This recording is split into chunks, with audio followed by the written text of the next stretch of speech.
whatever you want though. I'll try to. I'll try to give you.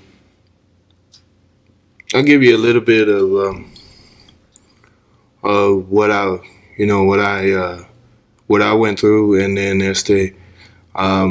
I'll just what I've learned from it, type of deal. Um, you know, where the process, how I look at the process, because to me, I see levels of growth. Basically, I don't see things the way I used to when I guess 4 or 5 years ago. I think it's slowly but surely my way of looking at things has matured to a level where I have to understand where it may go to, like kind of like making the right decision type of deal. Like it's kind of like in the book that I was reading, I was telling you about. Oh, the David book. It's like they brought up the guy that's reading it. He says you got to king it. So it's kind of like explaining a lot of what David dealt with, and then understanding what he mentally and physically went through, and then all those things that he was dealing with personally, like the bad in the cave and all that stuff. So it's kind of like he was basically getting trained until his time. And basically that's all it was training type of deal. So I look at it like that type of deal. It can get very in deep, But I think the only hardest part that I have is trying to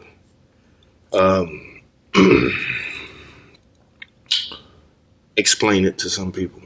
Oh yeah, that's the hardest part, because I want to say it where everybody understands it, but at the same time, some people won't. They won't grasp it. They won't be like, oh, because they're not at that level, and I think that's one of the hardest parts.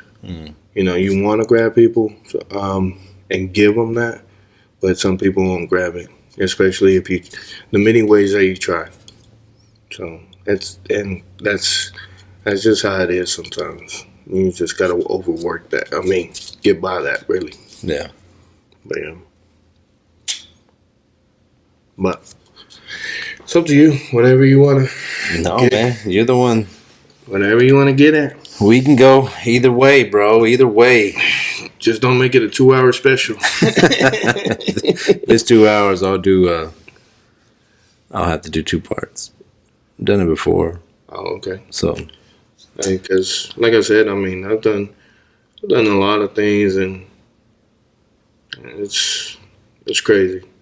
The physical and the mental of it, and how the view of it. Yeah. How I look at it now. It's wisdom. It's things that I ask for personally from God, but it helps. And I look at it differently now. Like, man, seeing some of the things that like other people have done, and how they basically addressed it, or they did their own thing, and then look at them where they're at now. You know what I'm saying? Did that work for them? And I've tried that. I've tried all that. So, and I've only come up with one answer, really. So it's kind of in that area right there. What's the answer? God, Jesus. No matter what. No matter what, you know what I'm saying. Like say for instance, for marriages, relationships, any type of relationships, whether it be long distance, short distance, you know what I'm saying. Work type of deal. No. All that type of stuff. Like, and you center him, make him center, and make everything else work around him. Then it brings peace to a lot of things that you want to do. He understands, because he already knows. He understands what you want. Yeah. Oh, See, yeah. the thing is, um, do you understand how you want that kind of deal? Because you're still in your flesh. You're still emotional. You're still have a, a a type of understanding that goes so far, type deal. So that type of deal. Yeah. hmm Man. So where were you born? Let's start. We're gonna start there. We're gonna start. Where were you born? Where'd you come from? South Florida. I was born in Naples. Um, Originally, I was supposed to be born in a little town called Immokalee. At the time, and they didn't have a hospital, so it's either um, we either had to go to the nearest hospital, which was in Naples, which is like 45 minutes away. I was born there. I grew up in Immokalee for about 8 years. Um, I loved it down there when I was growing up because it was it was raw. It makes Hobbs look like a little welfare case. You know what I'm saying? So you hear stories about Hobbs. Hobbs is real bad on crime and stuff like that. I think in the time period that I was living down there, it was just barely beginning. Mm. Um, it was bad. I wouldn't say it was real bad, not to hype it up or anything, but it was like getting there. So grew up there till I was 8. Moved to North Florida for about I think about 2 years. We lived a little town called Jasper, Florida. Um, from there, we moved to South Carolina. We stayed there a couple months. We moved to North Carolina for a time period. Not We didn't stay long. My mom and the rest of our family were like migrant workers. Mm. So basically, we just went with the seasons. We went Yeah. up and down the East Coast. I think when we was little, from what I can remember, the little bit that I can remember, um, we went up to Michigan for a season and stuff like that. Um, where I've been to Virginia, Maryland, South Georgia. Mm, I don't think I ever lived in Tennessee, but not that I can remember. But yeah, Mm. So how was your childhood? During all that, during the moves and everything, what was your childhood like? it's chaotic, Mm. very chaotic. Man, and it all started in South Florida. Uh, my mom at the time uh, was having a bad time with my father at the time. You know, I think 6 months prior to when we left, there was incidents that had occurred. A lot of arguing, um, a lot of physical, interaction. Um, and finally, one day, it was on a Saturday too, like at 8:30 in the morning. I had just barely woken up, and we went outside and just run around and everything, and come back. Next thing you know, she's saying she come because she had gotten a new pickup, probably like I want to say like a month before, somewhere around there. But she got her a little Ford, which is the whole reason I don't like Fords to this day. Mm. So she she basically told us, um, grab anything that you can grab and put it in the back of the truck, basically. And I just stood there just looking like, what's going on? How old Like were you? about 8. 8. Yeah. So I was just like looking back and forth, and everybody's running around like a chicken with their head cut off kind of deal. And then next thing you know, I see this guy just pulling up, and I was like, I've seen this cat before, you know, and I didn't know who he was. But then it made perfect sense. Like, later on during the day, it made perfect sense what was going on. Um, my mom was in the process of filing for divorce and leaving my dad for another man, which, at that time, me experiencing that, I thought it was kind of wrong because I didn't know what was really going on. I just, from what I was seeing, I thought it was just a wrong way of handling it, but that's just what I felt. Yeah. But it was chaotic from there on. It was an eye opener, to tell you the truth, because we as kids we witnessed a lot of things like verbal abuse, physical abuse, and just somebody that didn't respect the person, and the abuse, all that was just towards my mother and stuff. Yeah. I had a couple of altercations with him, when I was growing up and stuff like that. But it was, to tell you the truth, it was chaotic. Just a lot of things. Just you put yourself. I see things like that now. Like, I have to be wise. Like, I have my own four.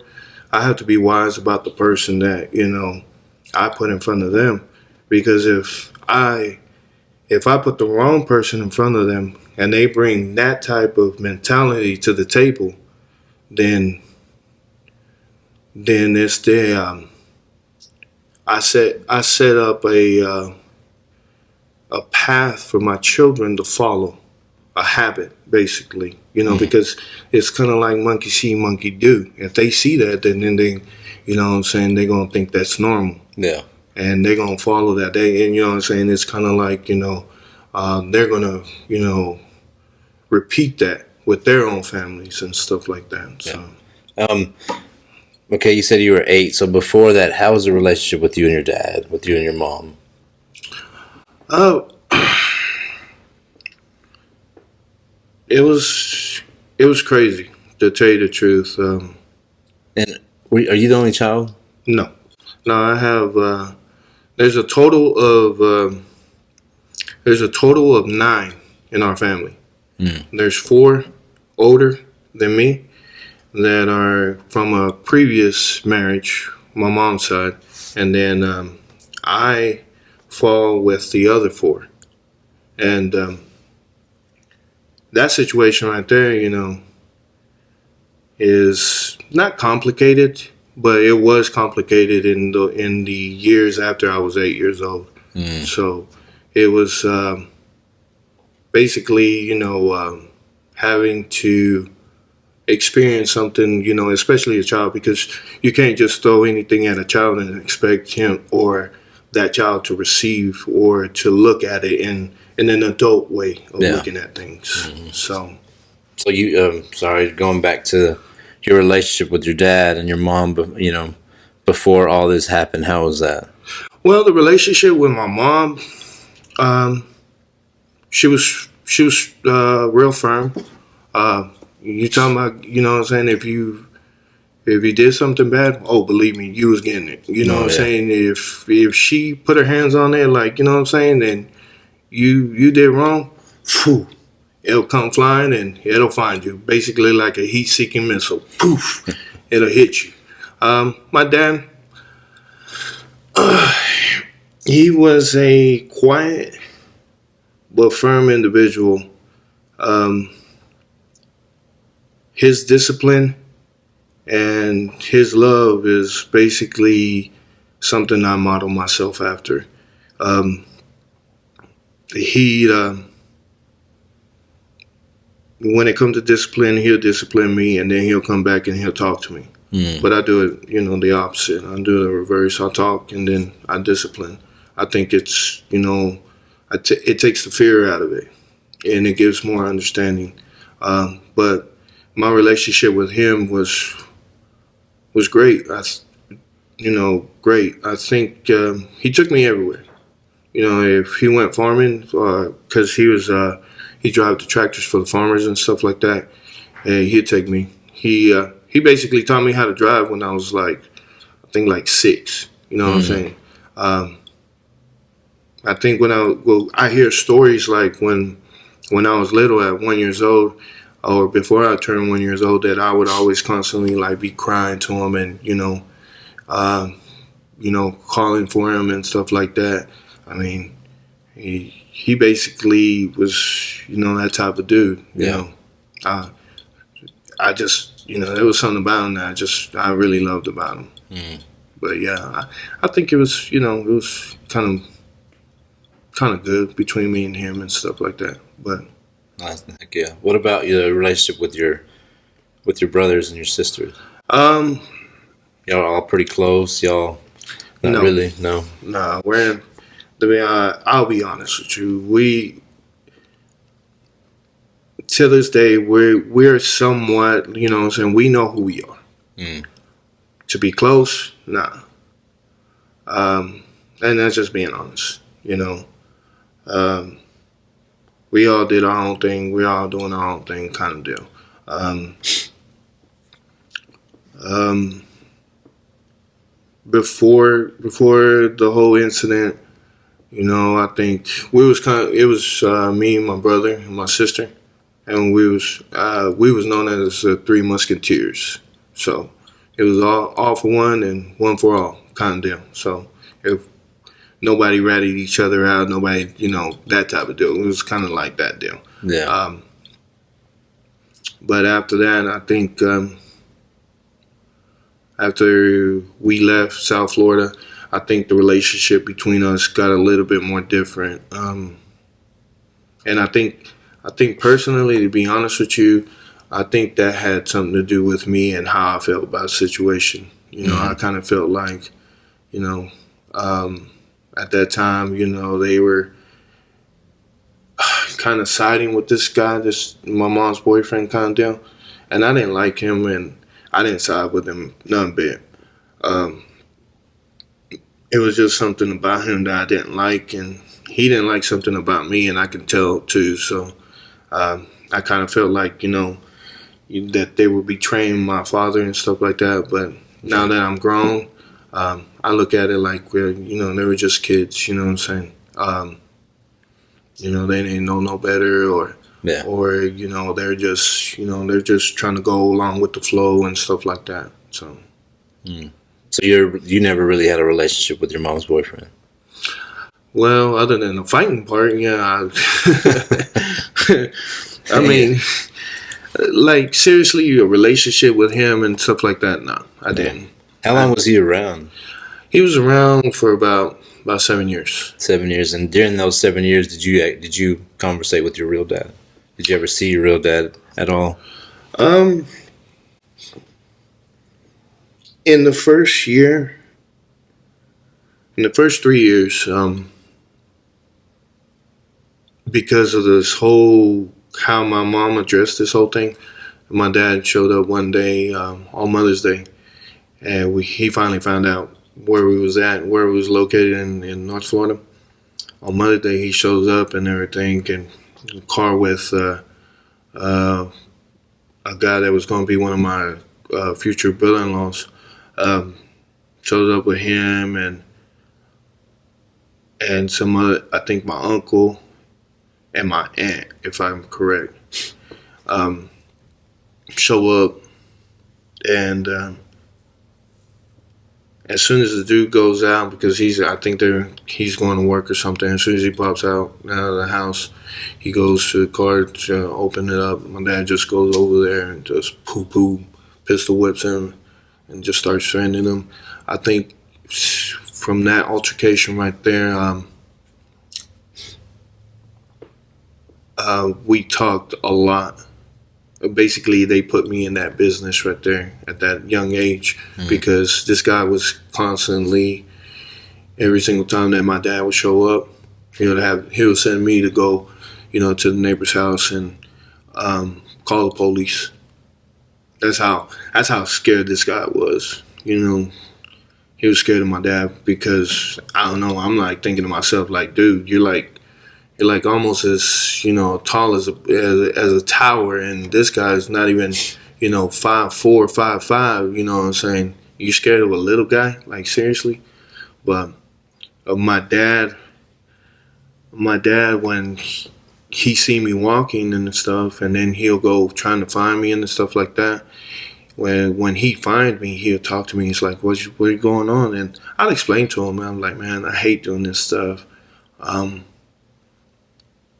and it took him a while to get answers from me because I was kind of scared too. Because I'm like, man, I just don't.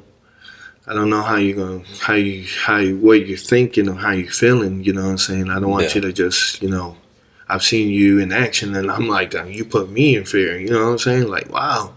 But we talked, and I've heard some conversations. I was in the middle of some conversations that made me think about certain things. But we, it was for those 3 years after that incident.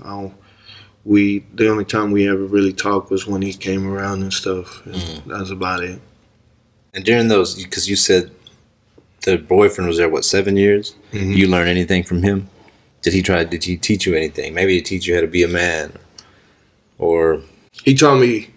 To be honest with you, he did teach me something. He taught me how to value the value of most things. His bad habits, his wrongdoings. I seen those things and they angered me.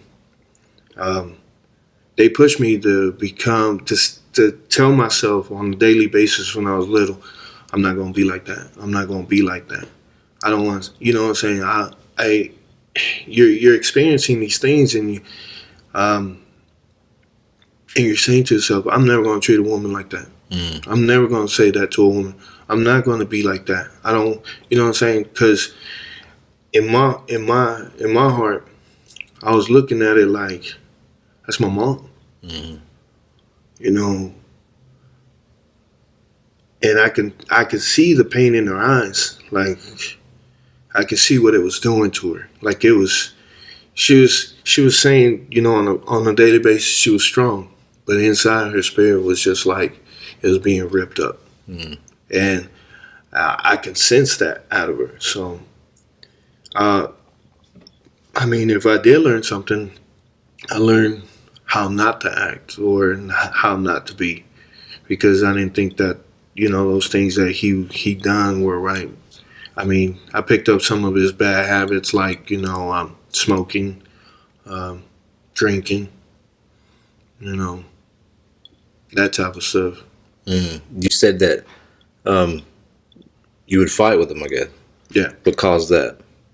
What would cause you to fight with him? Man, this guy. I mean, I guess it would be disrespecting your mom. Well, it was.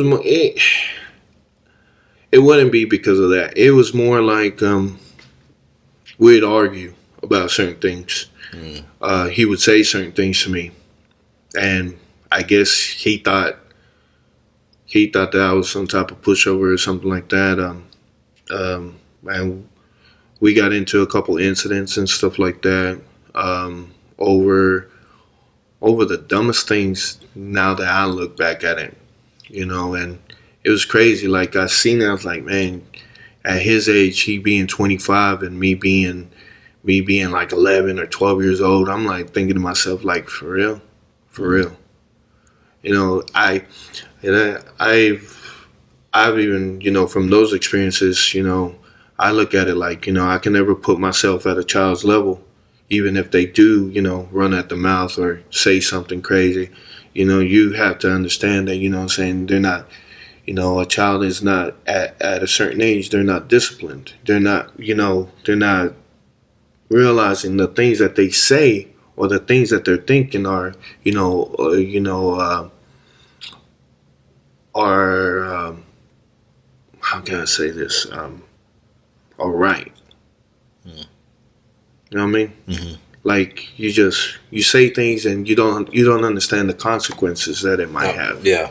You know that then the the responsibility of that type of stuff, that type of deal. So I that's one thing that I do that I've learned too. That like leave that alone.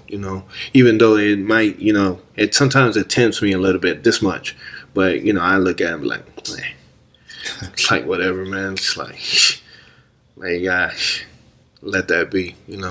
Shake that off. But Yeah. yeah. What about in school? How are you in school? Well, What were your friends like? Or pretty much, what were you like first in school? it was. I think I think I was basically the same way that I am now. You know, I think it was very difficult because you take me out of South Florida. In South Florida, what I'm saying, you just basically have, you got it's basically like all Latin, like basically, you know, a couple white people, couple black people, a lot of Haitians, a lot of Dominicans, Cubans, stuff like that. But then you take me out of that, you put me in that's North Florida, for instance. Yeah, I'm like a fish out of water. You know what I'm saying? Because it's like nothing but white people and nothing but black people there, and I in that time period, I experienced something. You know, I experienced prejudice. Prejudice. See, I was getting called names, and I was like, "What?" It offended me to a point, and it and I lashed out at stuff like that. And I think it was a guy named Ricky. I constantly every day fought him. But to be honest with you, like when we was in school, we'd fight all the time. We fight. But when we was out of school, we was like the bestest of friends. I guess what I'm saying. I guess he was trying to prove he was a tough guy in school or something like that. But um, I think I was the same way I am now. Like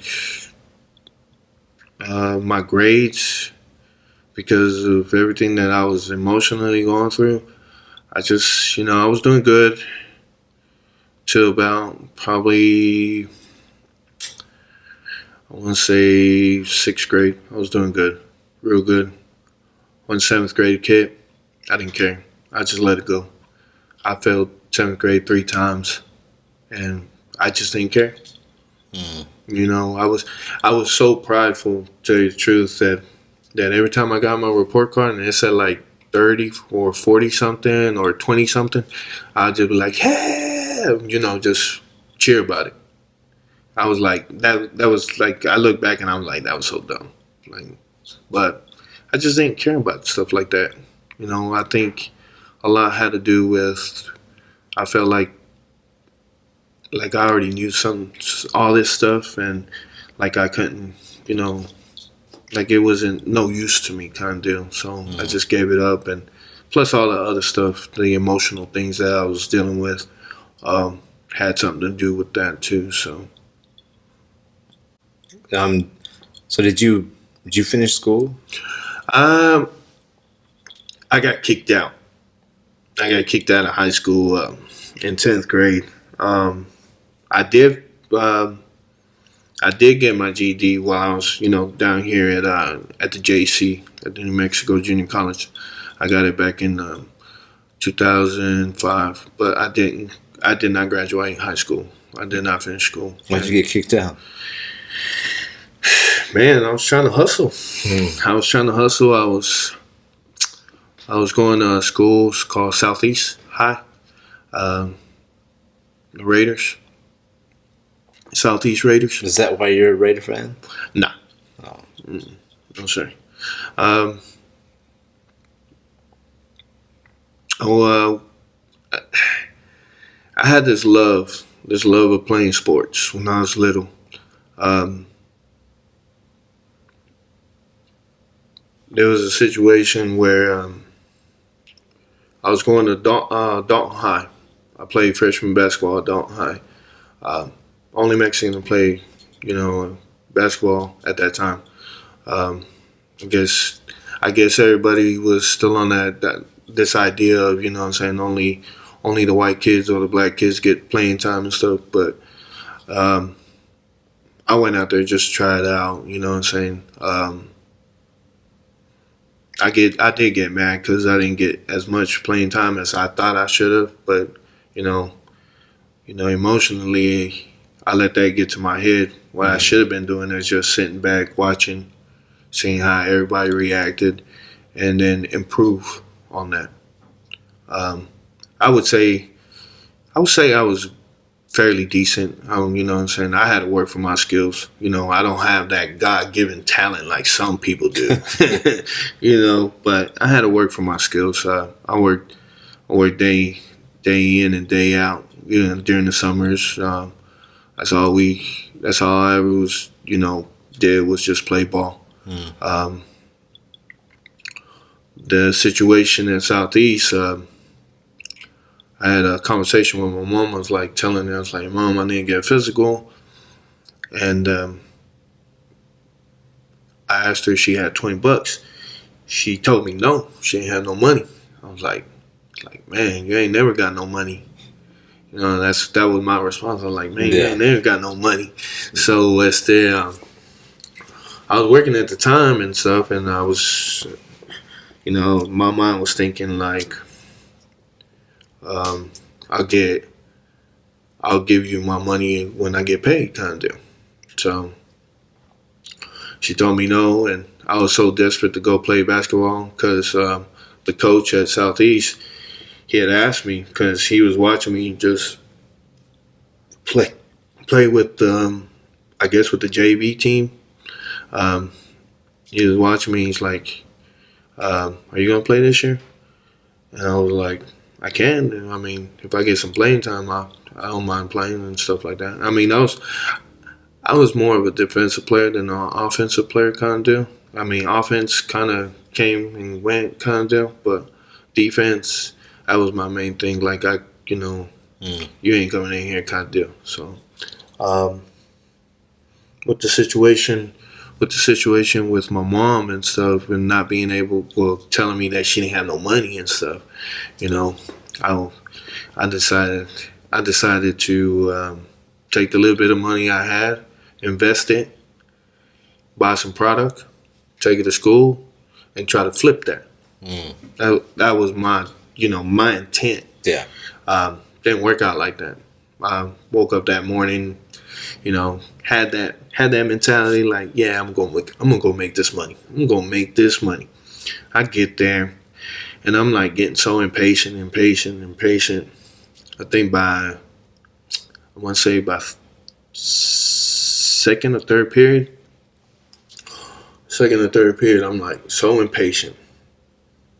So I just go to the bathroom. I had my bag. I started chewing on it because I can't smoke it. So I started chewing on it, and it kicked in like that, like so quick. And I was like, went back to the classroom, sat down, and I was just so mellowed out. Like you can see it on my face, like wow. And everybody was just like giggling and laughing, like, and I was just trying to be smooth. I was like, yeah, just trying to keep it G. You know what I'm saying? Like, yeah. Wipe my face, you know what I'm saying? Make sure, and, you get paranoid with, especially with that stuff because you're like, your senses gets, you're like, that smell like that, stuff like that. But, dude asked me what was wrong with me. I was like, nothing. And then next thing you know, he talked to me. He talked to me after class. He's like, "You got some of that?" And I was like, "Huh?" And he's like, "You got some of that?" I was like, "Oh, yeah, I guess." So, but I was still dazed, kind of deal. But he was bugging me the rest of the day. I mean, that hour he was bugging me. He's like, "Man, I need to get some of that too." And then that was my mistake right there. That was my biggest mistake. I gave him that little bit, and next thing you know, because I knew how to,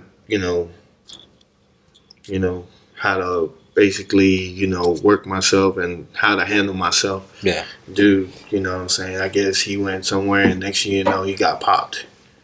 Pointing finger and everything. Oh, wow. And I was outside of the lunchroom, sitting outside on the bench, and next thing you know, I see them coming, and I'm like looking, and I'm like, I know what they're coming over here for, because I see too many teachers come in my direction. So I knew right then that's when it clicked real fast. Stuck my hand in my pocket and then just stayed mellowed and just pulled it right behind my back. And I gave it to the homeboy, and I told him, "Here you go. Don't say nothing. Be quiet and just chill. Don't panic. No nothing." And I told him, what I'm saying, straight up. And then next thing you know, they grabbed me, take me to the office. 45 minutes later, headed to the county. Spent a week in the county. So you're in 10th grade here. 10th grade. A week in the county. What made you want to do that, though? Like, what made you decide, like, oh, man, I want to hustle? It was the culture, and plus I was so impatient. It was me desiring money, trying to make quick money, and in my mind I was a natural hustler. I can try to slang this, try to slang that. Sometimes it works, sometimes it don't. Yeah. You know what I'm saying? I mean that's part of the game. But yeah, it was. I was angry. I was like, man, I was pulling for all the options that I had. I was like, man, I'm a slang. I'm gonna get this bread and I'm gonna do whatever I want, and go from there. Nobody's gonna stop me. I had that mentality. You know what I'm saying? That Scarface mentality. Like the world is mine. Yeah. I had that mentality. So, but that's what made me like. I couldn't take no. Like I couldn't take it. If you told me no, I'll find a way around that. I was gonna do whatever. I was gonna find a way. But yeah. So how was your experience in county? It was alright. Made me think a lot. Yeah. Made me understand that this is for the birds. It wasn't for me. It's for the birds. Yeah. It's one of those deals like, you never understand until you lose something. That valuable time. I'm not going to sit here and say that, I did, 3 years in county or 10 years in prison. No. I did, I think, a total, if I was to look at it, I probably did a total maybe of 6 months, maybe 7 months total. In my entire life. You know what I'm saying? Because I had to do a 3-month bid over here, 2-month bid over here, a couple weeks over here, type of deal. So. Oh, for drugs? Well, a lot of things. See, that was one of those deals. Like you put yourself in the system. It's kind of like it's a roller coaster effect, or you know what I'm saying? Like you start that, especially in Georgia. That's the number one thing to do. You have to understand. You cannot do that in Georgia. The minute that they have you on paper in Georgia, it's over. Because they're going to bust your butt every single time. Like for any little thing. So basically it's either you keep it straight or they have a room for you. With your number and everything. And they're going to tell you how much time you're going to be here, and that's that. And in that time period, I think I learned your time doesn't belong to you no more. It's their time. It's the state's.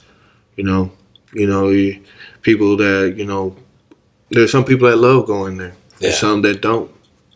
And some people are trying to break that habit of going back there, but having a hard time because of dealing with certain things. But yes, it can get out of hand. When did you move to Georgia?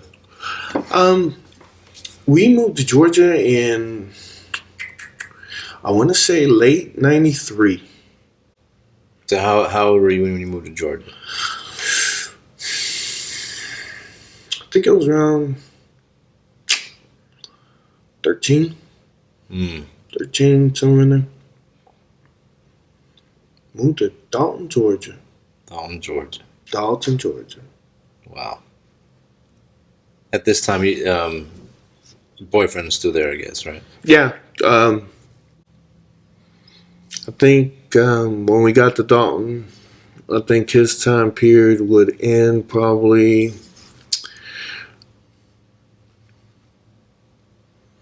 I think, 3 years. In 3 years, his time period would end. Mm. Yeah, so, yeah, he was still around. I, uh, when we moved to Dalton, I think it was like probably like 7 or 8 months. Um, my dad, for the last time, we got to see him for a very long time. Um, by then, he came with his new. I think that at that time they were boyfriend and girlfriend, but they had a baby. You know, my little sister. Mm. So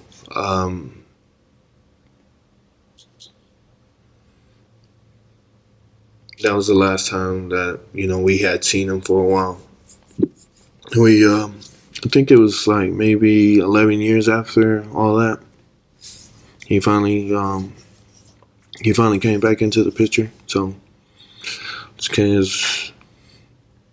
it was a long time. Yeah. So what did your parents think about you going to county? About you going to jail? Well, at the time when I went to county, my mom didn't like it. Um, What do they think of you, I guess? Man, I'm gonna tell you, she threw everything at me. Like, you're gonna be like your dad. You're it's all the people you're hanging around with. Everything that you know what I'm saying, like, that they can basically throw at you. Mm-hmm. And me being young and me being rebellious, I'm not taking that. I'm like, nah, forget you. I don't care what you say. You can say whatever you want to say. But then, as a parent, I'm not seeing it from their view. Yeah. Parents want the best. I just think that she didn't know how to go about it. You know what I'm saying? How to be firm about it. I think with the years that that she had experienced, I think she lost her touch, because I sensed that about her. Like, when that's the most craziest thing. If you really take a look at it, that children, they see your weakness. As a parent, if they see that you're weak, they'll run all over you. And I sensed that in my mom. Like, I sensed that she was weak, and I just I didn't respect her. I didn't care too much about her. I didn't anything that she said. It just went in one ear and went out the other. Like, you know what I'm saying? I had built up so much hate and against her that I just kind of like just didn't care what she had to say. Yeah. So. Yeah. What about your dad, boyfriend? What did he have to say? He wasn't there. No, he was. Never mind. Yeah, he was out when you were. Yeah. Right. And what about your dad? Did your dad know anything about this? No, nothing. What about your brothers and sister? My brother, my oldest brother was living with us. He was basically, in my eyes, he was neutral. Mm. I think with everything that he had to experience in Mexico and that whole situation, I think he's wise for his age. So he stayed in the neutral. Me and him, we had a lot of deep conversations about a lot of things that, that he knew about me. So he basically was just trying to be a big brother and understand that I think he understood that I was dealing with something. I know one time I got out and I had walked home because I got out in the morning because I got out. I was in the holding tank overnight, and then in the morning they released me. Got home. Um, my little brother told me that because I had told him I had stashed something, and he said, "Yeah, it's still there, it's still there." So I went over there and picked it up and lit it up and just took me a little walk, down the street. You know what I'm saying? My brother was pulling in, drove up to the house, and then he walked down and he gave me this basically like a sermon or a lecture. He's just telling me that I know what you're dealing with, and your problems are going to be there no matter what. And you thinking that you smoking weed is going to take that away from you. It's not. So I listened to him. I gave him that. Um, in my mind, I was like, bro, let me just enjoy myself. Like, for real, I just barely just got out. I don't want to hear that right now. You know what I'm saying? I just barely got out. I was, when I was locked up, I was thinking like, man, how do I make money? What could I have done, better so that way I wouldn't have never got caught or got put in here. If I could go back, Yeah. that type of deal. That was what I was thinking. Like, man, if I could go back, I'll do that, change that, and try to do better. You know what I'm saying? Make my hustle a little bit more tight. That way I'm not getting caught up in this nonsense kind of deal. But it happens. Yeah, man. At that time, did anybody ever talk to you about God?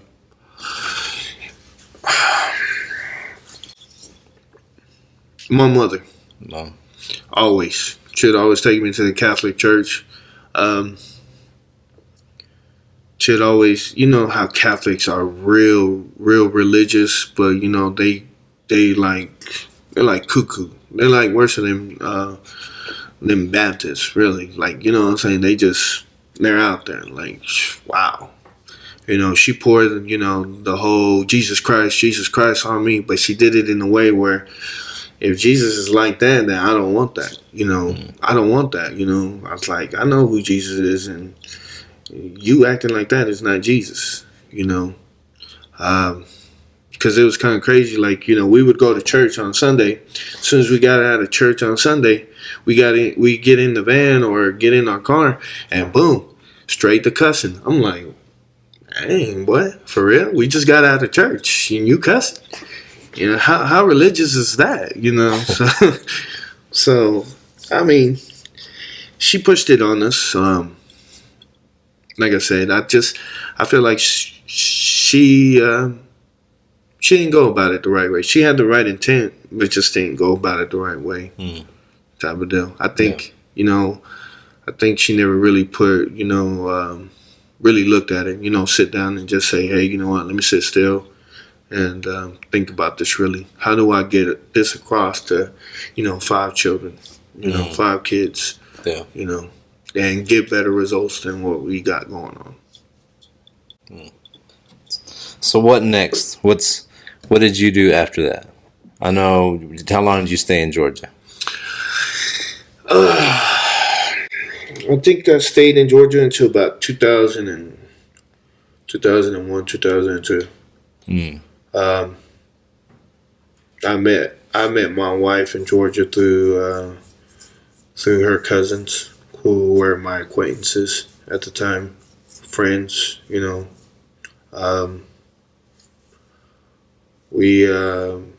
I met her, and when I got out of jail, basically, I had met her before because I came down here on the Hobbs, and Hobbs, what were you doing down in Hobbs? that hustler. But yeah, I met her. I seen her. I didn't talk to her. The minute that I seen her, I was like, we was rolling dice, and I seen her, and I was like, she was looking at me, kind of deal, and I just got a little cocky. You know what I'm saying?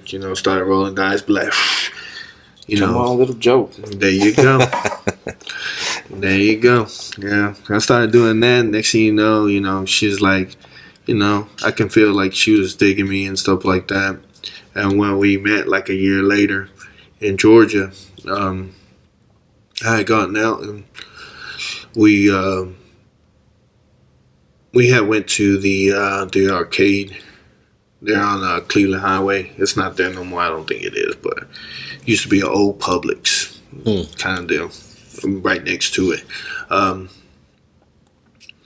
we went there and next thing you know, I was showing off, just they had that, that little thing where you push the button and that puncher bag comes down. Yep.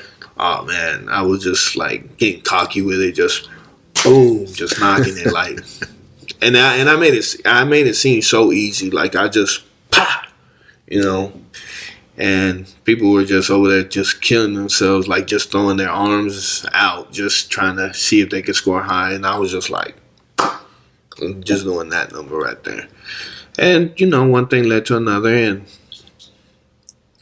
I think we connected. We connected, and I think it was like maybe 2 weeks after that, after we met and stuff. She basically told me that she was pregnant right off the bat. So I was like, wow, 2 weeks. And I was like, man, just barely got out of county and now I got a girl pregnant. Wow. But You said you got married? Y'all were married? no. Oh, y'all didn't get married? No, we didn't get married until I think 4 months. I think after 4 months after my son was born. Yeah, 4 months because Junior was born in December, and then we got married on February the 20th. So we got married on February the 20th. We were supposed to get married on February the 14th, but when we went up there to try to get married, they told us that we had to basically take blood samples to see if we were incest or of kin and stuff like that. So we waited. We waited still like 7 days after that. So what was it like to have your first son?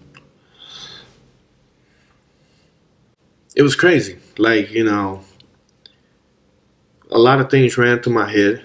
Like, I was like, man, I was worried because I wanted to provide. I wanted to be like, give my best to him. Yeah.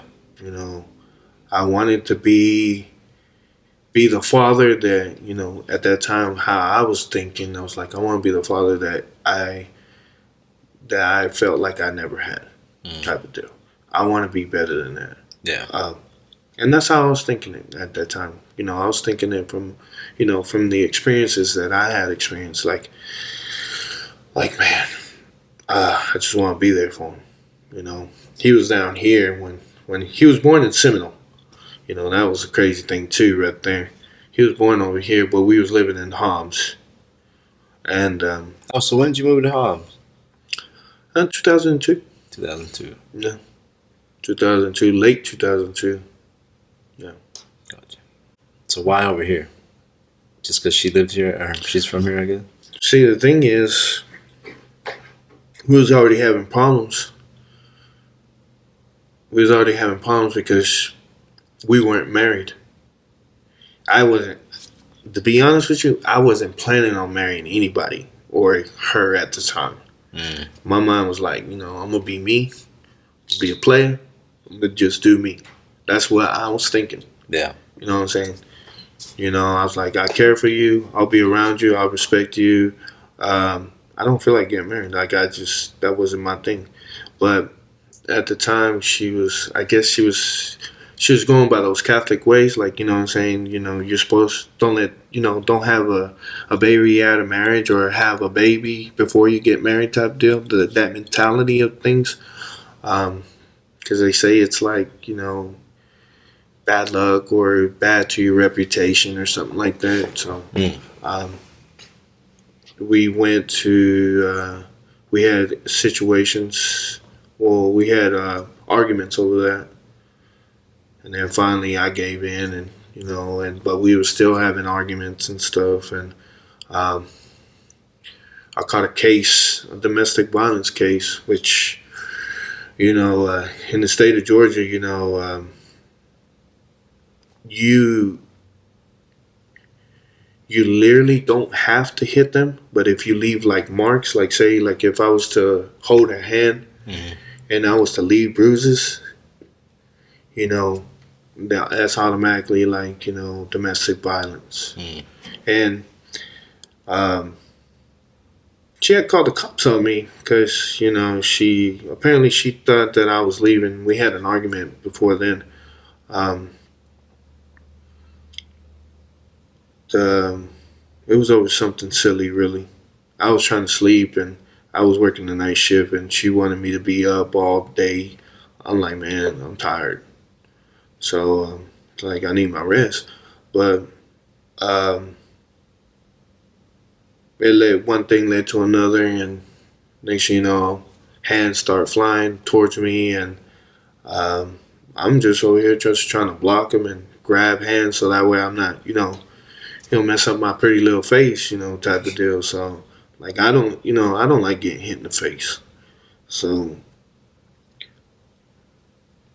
with that situation, that was on my record right there.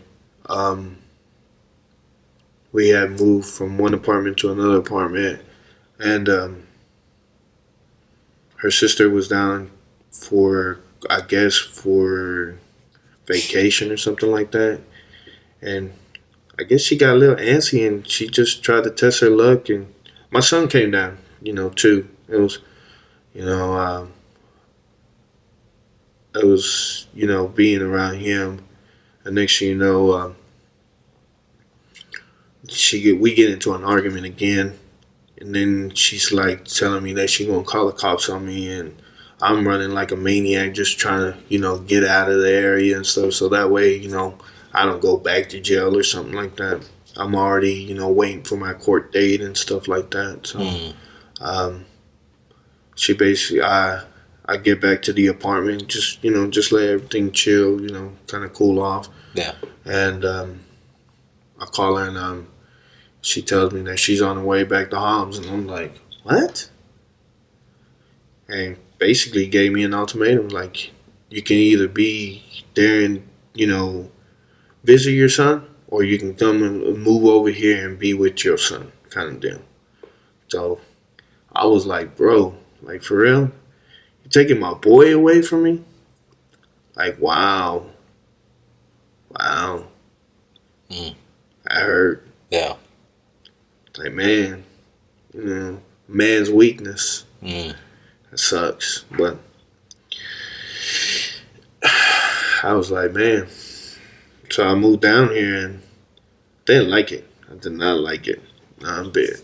No, man, not Hobbs. Well, I mean, Hobbs it looks maybe 10 times better than what it used to back then. It's a lot more restaurants, and, I think it's a little bit more calm, maybe. I mean, I've heard here lately that, people have been getting crazy over there and stuff like that, but oh well, Yeah. what place doesn't have crime or, kind of crazy kind of deal. Mm-hmm. But I didn't like it none bit. I was like, you brought me out here into the desert, and I was over there in the trees, out in the boonies, enjoying life over there in Chattanooga, enjoying life in Atlanta, going places, doing things, just, doing me, then take me out of that, I was like, wow. Welcome to Hobbs, New Mexico. .com. Man, So what was the switch? What was it like living in Hobbs? It was different. It was totally different. Did you know anybody that in Hobbs besides, I guess, her family and stuff? Um, the only person I really knew was just her mom and her sister at the time. You know, but really, I did not know nobody. Yeah. Nobody. Um, that was something new for me. Like, wow. Because it was hard. It was hard to get a job. You know, because I was already tattooed up and baggy pants and stuff like that. It was the culture back then. You know what I'm saying? Like, you know, back in the late '90s. You know, it was tattoos and baggy pants and cuss words and all that type of stuff. You know what I'm saying? Being bald headed and stuff. And that right there. A lot of people seen that, and it's like when we're not. And I totally understand that the people in Homs have already seen that before. Mm. So when I step into the picture over here, I'm getting that same vibe. They don't want to take a chance on me or nothing like that. He's lazy. You know how it is, you know what I'm saying? Like, they treat Chicanos because Chicanos, you know what I'm saying, don't value what, the Mexican values and stuff like that. So I understand that now, But I changed a lot of people's way of thinking because I grew up, that was one thing I loved to do was work.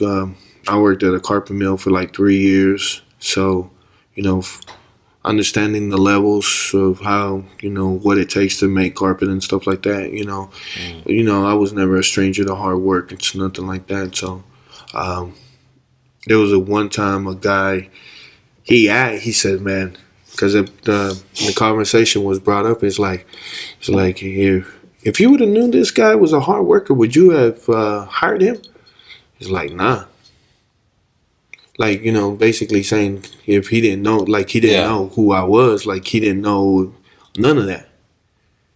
But he just with my appearance, he already made that judgment call. Nah, I'm not gonna waste my time. Yeah. But my hard work changed that idea. That perspective that he was looking from. You know what I'm saying? It, I don't know whether the man. I know the man, but like what I'm saying, I haven't seen him in a long time. But I did change that whole thing, and I think that's one of my biggest things that I have. Well, character wise, is being a hard worker by demonstrating I can do all that things. You know what I'm saying? Don't judge a book by its cover. Yeah. Read it. You know what I'm saying? Get to know it. Judge it by its character, kind of deal.